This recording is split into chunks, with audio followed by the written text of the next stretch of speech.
Mwenyekiti wa chama cha demokrasia na maendeleo Chadema wilaya ya Arumeru mkoani Arusha Bwana Ayubu Exaudi ametangaza kukihama chama chake cha Chadema na kujiunga na chama cha Mapinduzi CCM katika mkutano uliofanyika kwenye kata ya Kiranyi jijini Arusha.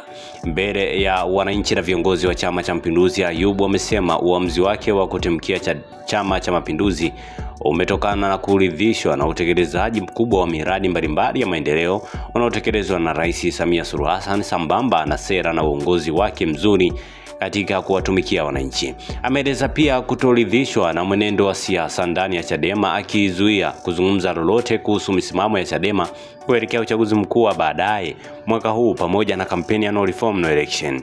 Viongozi na wanachama wa CCM waliohudhuria tukio hilo wameeleza kuwa hatua hiyo ni mwendelezo wa dhihirisho na ushahidi wa kuongezeka mvutano wa chama cha Mapinduzi miongoni mwa viongozi wa upinzani, wakiwakaribisha wengine wengi waliominywa na kunyimwa fursa za kuwania nafasi mbalimbali kwenye uchaguzi mkuu kuweza kujiunga na CCM. Asante kwa kuifuatilia Baharia TV. Usisahau kulike, kusubscribe, kucomment na kushare.